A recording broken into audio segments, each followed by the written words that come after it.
ready to unlock your potential. Today we're diving deep into the 5 a.m. Club by Robin Sharma. This book, it's not just about waking up early.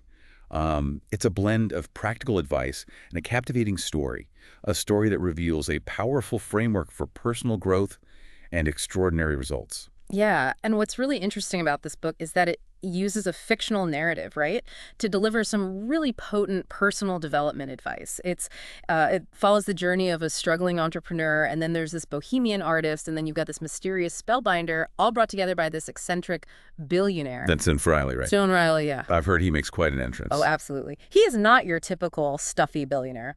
Picture this. He arrives on a jet ski, shirtless, just exuding vitality and success. Sharma's really trying to show us here that achieving great things, right, it doesn't mean sacrificing joy or a zest for life. I love that. Okay, so the book kicks off with our struggling entrepreneur attending the seminar, desperate for solutions. Her business is on the verge of a hostile takeover, and she's at her wit's end. What's the seminar all about? Well, the seminar is led by this productivity guru. He's known as the Spellbinder. He's teaching about the importance of focus and productivity in a world just overflowing with distractions. Yeah, it's something we all struggle with. Absolutely. Now, there's another key character at the seminar, this bohemian artist, and he's battling his own internal demons. But he's drawn to the Spellbinder's message. Both the entrepreneur and the artist, they're at a crossroads in their lives, seeking guidance and a way forward. And then things take a really interesting turn when a homeless man unexpectedly takes the stage. What's that all about? Right. Well, this is where Sharma introduces that element of surprise, and he's challenging our assumptions. This homeless man delivers these profound insights on pain, growth, and self-discovery. And later we find out he's actually Stone Riley in disguise, the eccentric billionaire. And you know what he does? He ends up inviting both the entrepreneur and the artist on this life-changing trip to his private island in Mauritius. Wait, so the billionaire was pretending to be homeless? Yeah. Why would he do that? It's part of Sharma's brilliance. He wants to show us that appearances can be deceiving, and that true wealth lies in experiences and personal growth, not just material possessions. That's a powerful message. So the entrepreneur and the artist, obviously hesitant at first, they decide to take a leap of faith and accept this invitation, this mysterious invitation. Yeah. They're intrigued by the Spellbinder and this opportunity. Plus, the island's beauty, the billionaire's unorthodox personality, it all starts to chip away at their initial skepticism. So they arrive in Mauritius. What's the billionaire's game plan? How does he start to guide them on this journey? Well, one of the first things he does is introduce them to the importance of a world-class morning routine. He believes that how you start your day sets the tone for everything that follows. He even presents them with these golden tablets inscribed with the 5 rules of the 5 a.m. Club. Ooh, I love a good set of rules. What are these 5 rules all about? Well, the rules really emphasize the importance of waking up early and reclaiming your morning. Prioritizing your health and well-being, setting yourself up for peak performance. It's not just about squeezing in more tasks. It's about aligning your actions with your goals and living with intention. So it's about creating a structure, like a foundation for intentional living. I can see how that would be transformative. Absolutely. And then, as their journey continues, the billionaire really emphasizes the importance of meticulousness, attention to detail, in achieving mastery. He compares it to Formula One pit crews, highlighting how their focus, even on the smallest details, can mean victory or defeat. So bringing that same level of dedication and precision to our own lives, our work, our goals. Exactly. He even uses the analogy of Vermeer's artistic process, showing how mastery in any field requires a dedication to detail, a commitment to excellence. I like that he uses those concrete examples to illustrate abstract concepts. It definitely makes them more relatable and memorable. Yeah. Now, another interesting idea he introduces is the collective deprofessionalization of business. Okay. He observed that there's been a decline in dedication and craftsmanship in modern work culture, a shift away from excellence towards mediocrity. Yeah, that's something I think a lot of people can relate to, especially with the rise of hustle culture. The glorification of busyness. It's easy to lose sight of quality when we're constantly rushing to the next thing. Right, and the billionaire, he challenges us to resist that trend, to Yeah. prioritize quality over quantity and strive for excellence in all that we do. Now, another key concept he introduces is the self-fulfilling prophecy. Yes. How does that play into the story? Well, he explains how our subconscious beliefs, which are often shaped by early experiences, can actually influence our reality.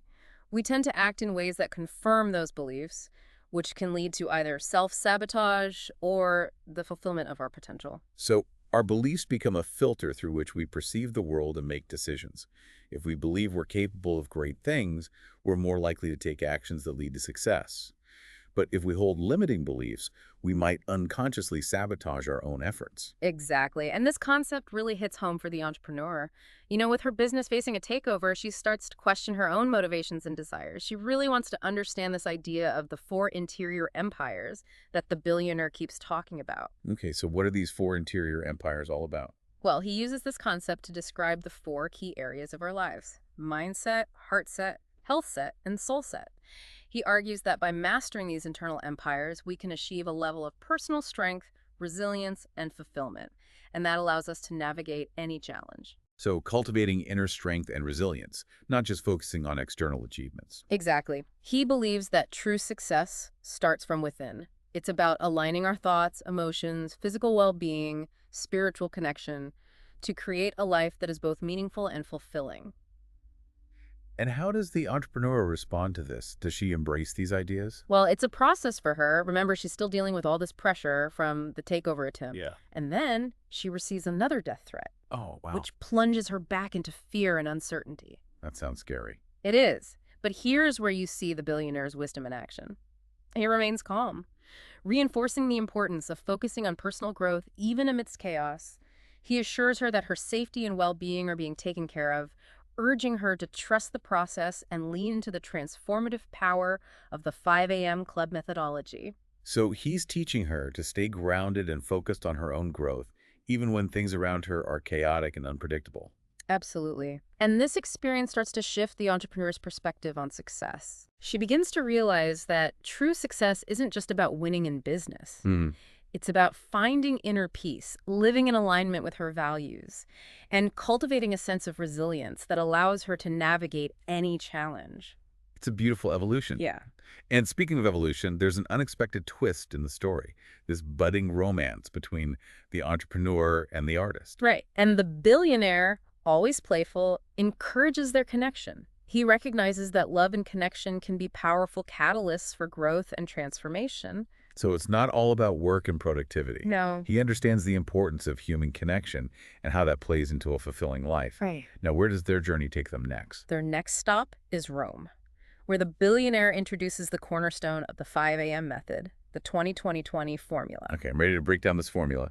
What's the 20-20-20 all about? Well, he divides the first hour of each day into 3 20-minute pockets, each dedicated to optimizing a specific aspect of ourselves.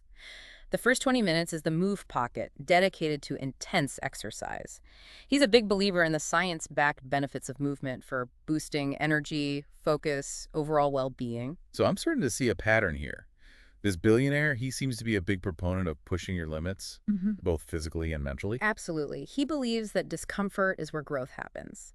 Now, the second 20-minute pocket is the reflect pocket, which focuses on calming the mind and cultivating self-awareness. So it's about creating space for introspection and mindfulness. Exactly. He recommends practices like journaling, expressing gratitude, and meditation to achieve mental clarity, connect with your inner wisdom, and set intentions for the day ahead. It's like creating a buffer between the busyness of the world and the stillness within ourselves. Yes, and the final 20 minutes is the grow pocket, where you focus on continuous learning and expanding your knowledge base. He's a huge advocate for lifelong learning, believing it's crucial to constantly challenge yourself, acquire new skills, and expand your understanding of the world.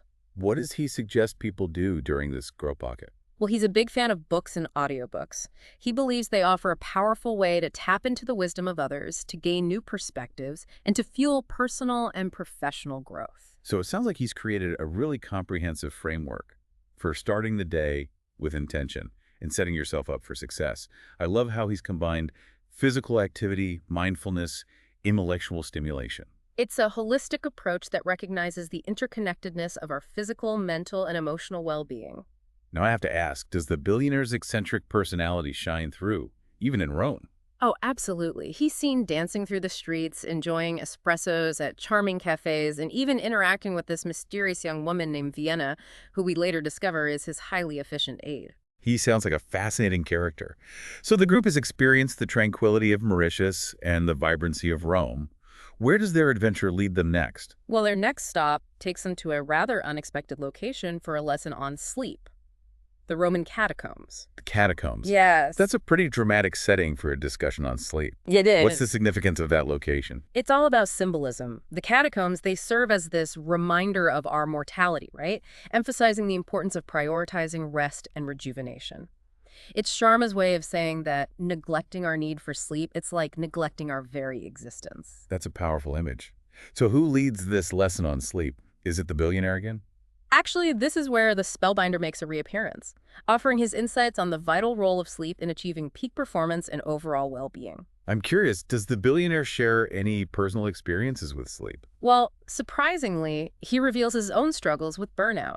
He shares how he learned the hard way that neglecting rest can lead to diminished creativity, productivity, and even health problems. So even someone who seems to have it all figured out can fall into the trap of overwork and neglecting their well-being. Exactly. It's a reminder that we all need to prioritize rest and recovery, regardless of our achievements or ambitions. And this leads him to introduce this concept of the twin cycles of elite performance. Okay, I'm intrigued. What are these twin cycles all about? Well, he explains that achieving sustained high performance requires this delicate balance between periods of intense work and strategic recovery. It's not about pushing yourself to the limit 24/7. It's about understanding our natural energy cycles and honoring our need for downtime. So it's like the 60-10 method, but on a larger scale, Exactly. alternating between periods of intense effort and strategic rejuvenation.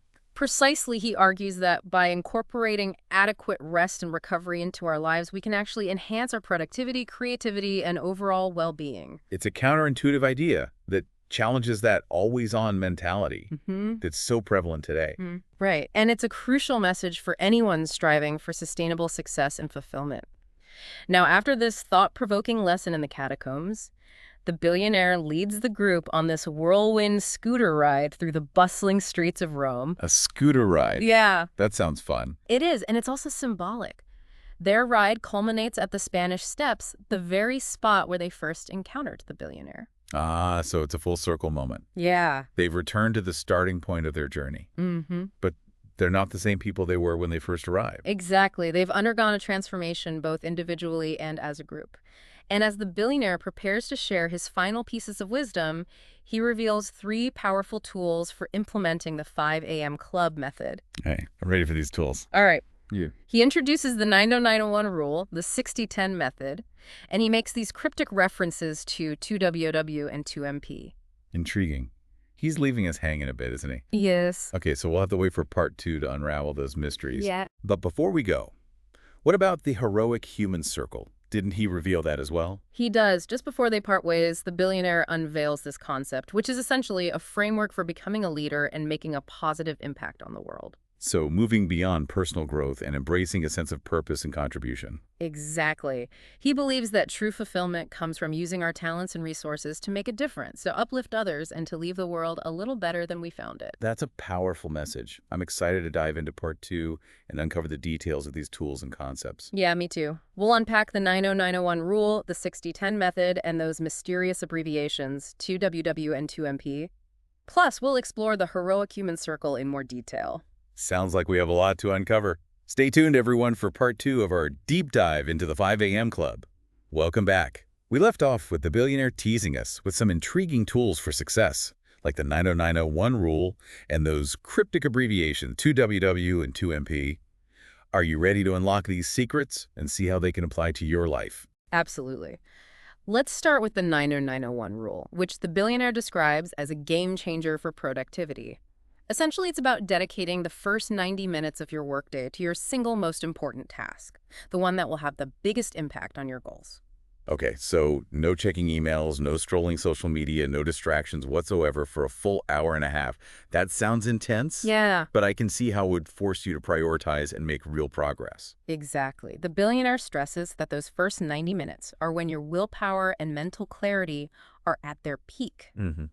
By capitalizing on that peak state and eliminating distractions, you can achieve incredible focus and make significant headway on your most crucial tasks. So let's say you've identified your most important task for the day. How do you actually create that tight bubble of total focus that he talks about? Well, it's about eliminating both external and internal distractions. Put your phone on airplane mode, Close all unnecessary tabs on your computer. Silence any notifications that might pull you away from your work. So it's like creating a sanctuary for your mind, Mm. a space where you can fully immerse yourself in the task at hand. Precisely, the billionaire even suggests sitting or standing perfectly still during those 90 minutes. It might sound strange, but he believes it helps train your body and mind to channel all their energy into the work. It's like harnessing the power of stillness to fuel your productivity. Now, what about the 60-10 method? How does that fit into the picture? Well, the 60-10 method is all about maintaining momentum and preventing burnout throughout the day. Okay. So after you've completed your 901 block, you work intensely for 60 minutes, fully focused on a specific task, but then you take a 10-minute break for strategic recovery. It's like a mini version of the twin cycles of elite performance that he talked about earlier. Exactly. It's about alternating between periods of intense effort and intentional recovery. During those 10-minute breaks, you disconnect from work completely.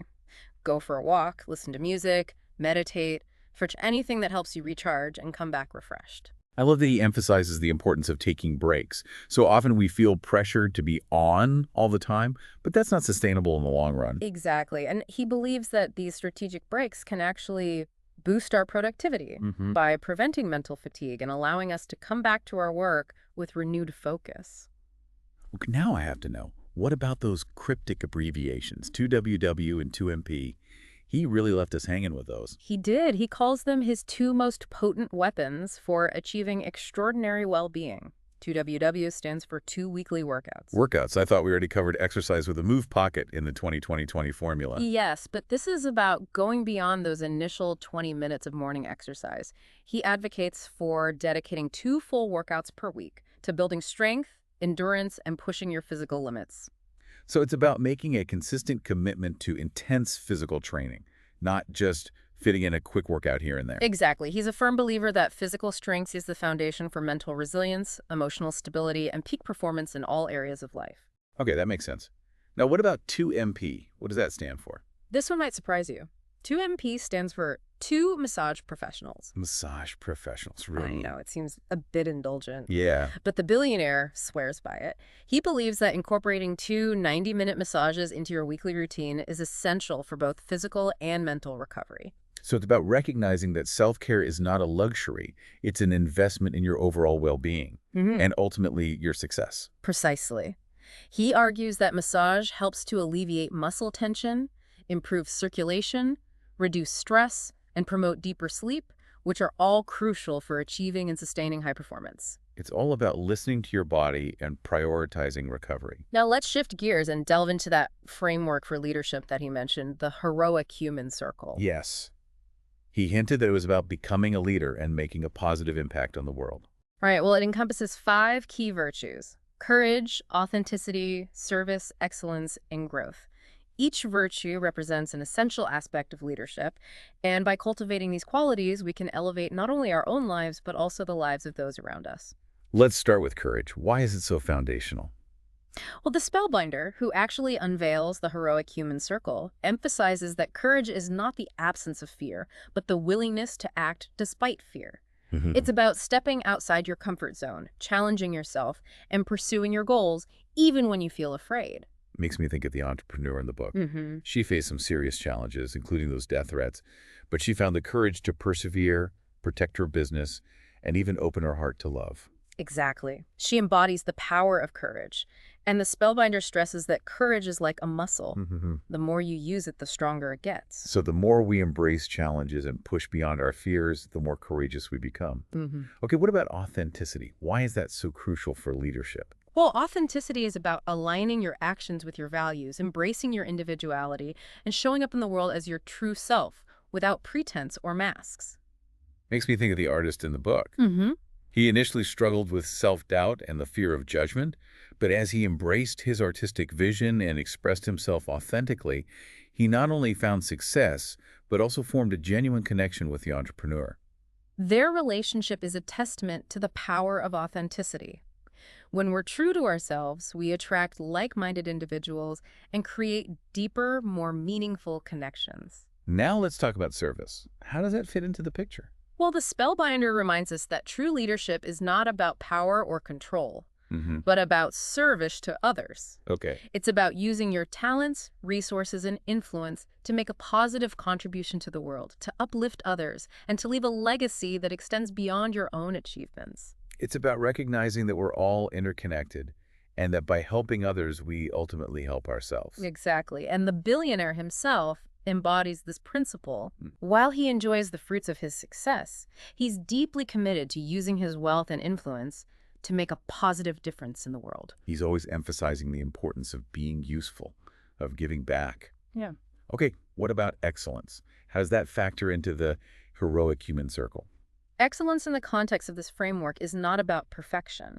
Yeah. It's about striving for continuous improvement. Mm. It's about setting high standards for yourself, being dedicated to your craft, and consistently seeking ways to refine your skills, expand your knowledge, and elevate your performance. The billionaire seems to embody this virtue in every aspect of his life, from his meticulous attention to detail to his relentless pursuit of personal growth. He even obsesses over the perfect cup of coffee. Yeah. But that's his way of demonstrating that excellence isn't just about grand achievements. It's about bringing that same level of dedication and intention to every task, no matter how small. So it's about approaching life with a mindset of excellence, always striving to do your best and bring a higher level of quality to everything you touch. Exactly. Now let's wrap up this exploration of the heroic human circle with the final virtue growth. Why is growth so essential for leadership and a fulfilling life? I imagine it has something to do with being open to learning, embracing challenges, and continually evolving as a person. You're right. The Spellbinder reminds us that growth is the antidote to stagnation. It's about seeking out new experiences, learning from our mistakes, and constantly pushing ourselves beyond our comfort zones. The journey of both the entrepreneur and the artist, I think, highlights the importance of growth. They faced numerous obstacles and internal struggles, Yeah. but their willingness to embrace discomfort and step into the unknown ultimately led them to profound transformation and fulfillment. And the billionaire himself is a testament to lifelong learning and the pursuit of continuous growth. Yeah. He's always seeking new knowledge, challenges, and experiences that push him to evolve and expand his understanding of the world. It's inspiring to see how he embodies that growth mindset, always seeking to learn and evolve. Now, before we move on, you mentioned this concept called transient hypofrontality. Yes. What's that all about? It's a fascinating concept that delves into the workings of the brain. Essentially, it's about temporarily muting the prefrontal cortex, which is the part of the brain responsible for logic, planning, and decision-making. Wait, why would we want to mute that part of our brain? Seems pretty important. It might sound counterintuitive, but the billionaire explains that by temporarily reducing activity in the prefrontal cortex, we can access a state of heightened creativity, intuition, and flow.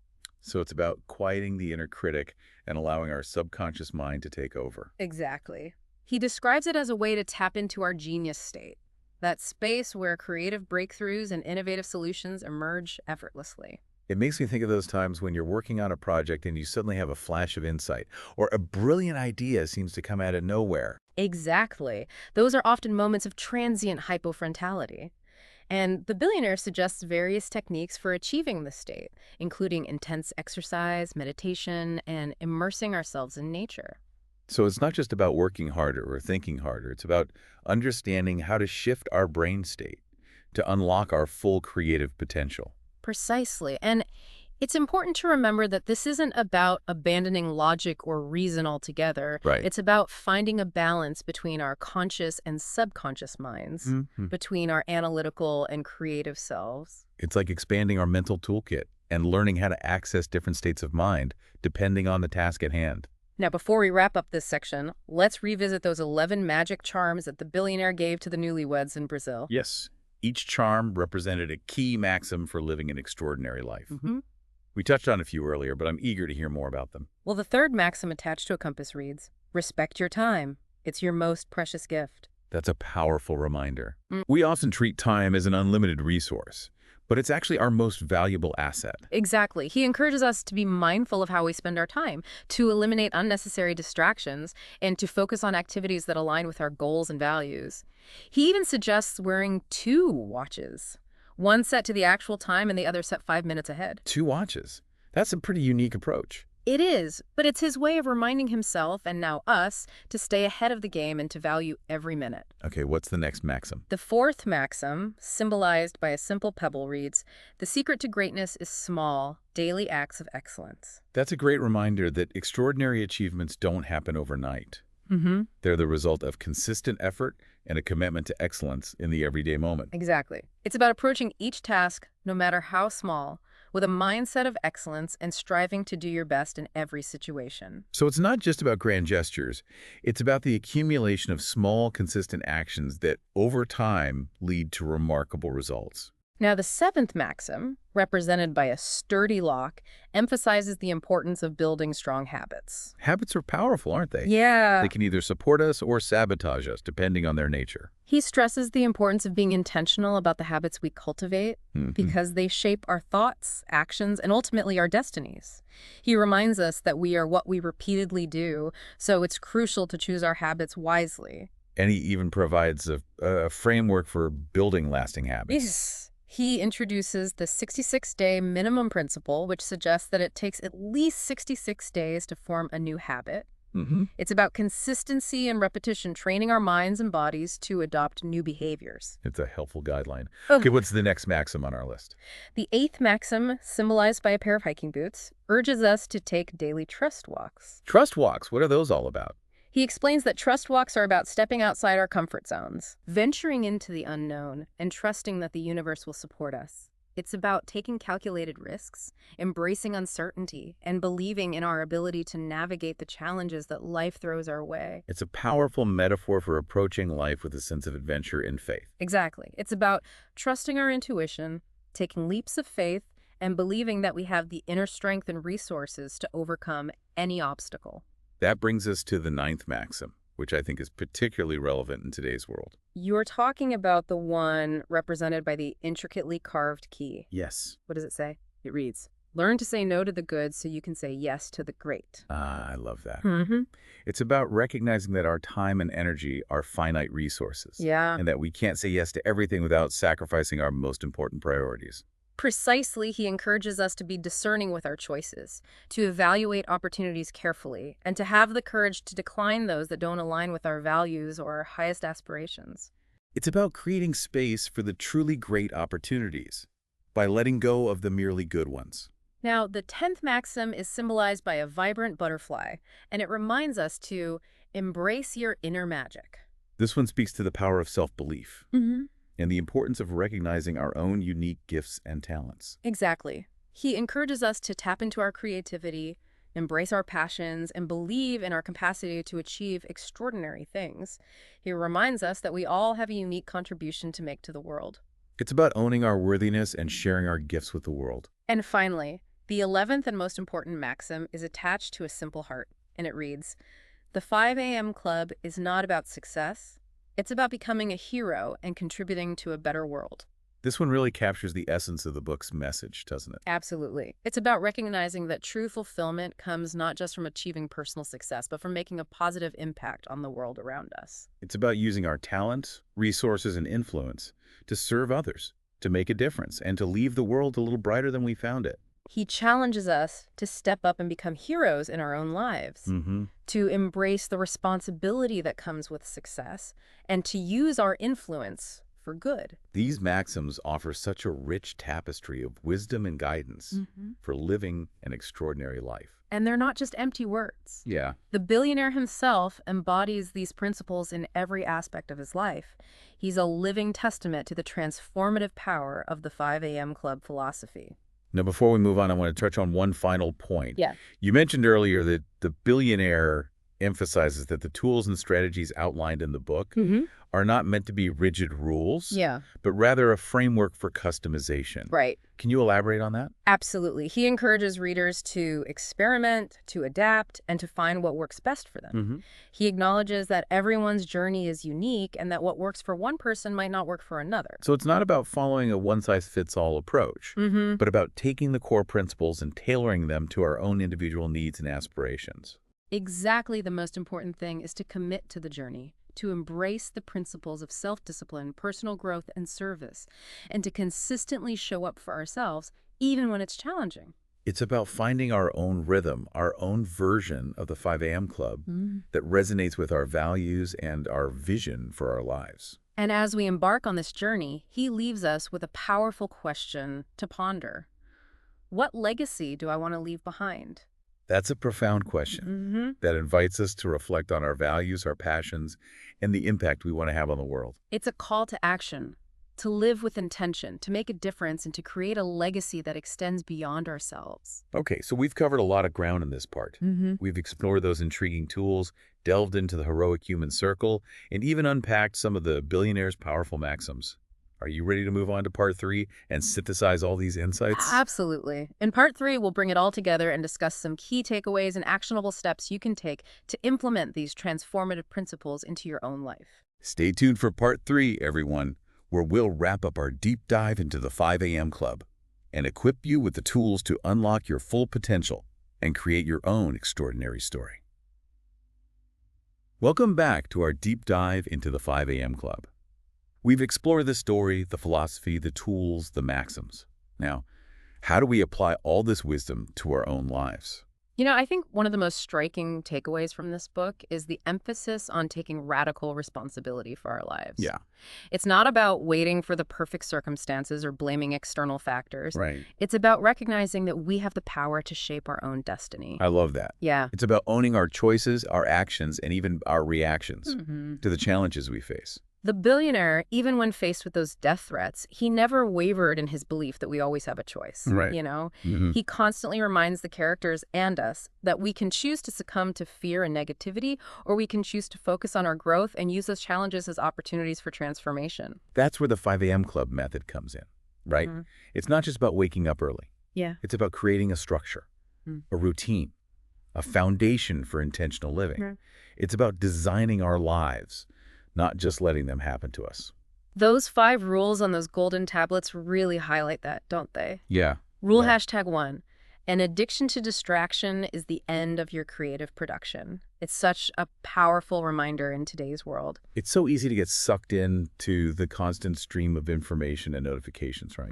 But the billionaire, through his example and his teachings, he shows us the importance of creating boundaries, carving out time for focused work, and being ruthless about eliminating distractions. Yeah. Remember that tight bubble of total focus? The 90-10-1 rule. Yeah. It's such a simple yet powerful concept.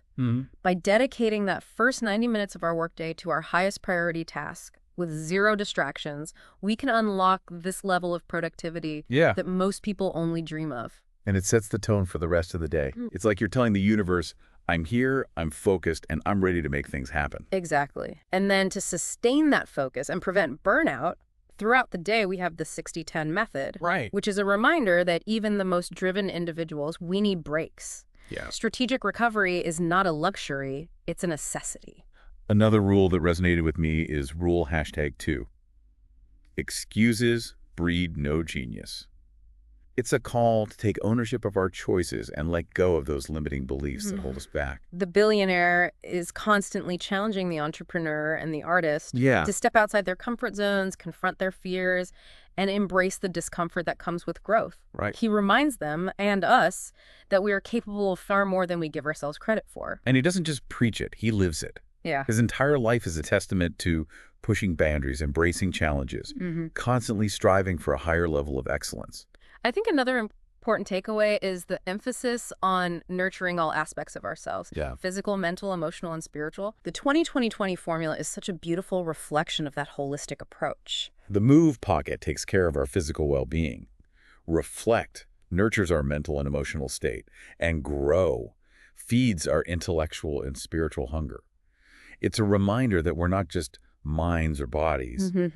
We're complex beings, and true well-being requires tending to all aspects of ourselves. And let's not forget the importance of rest and recovery.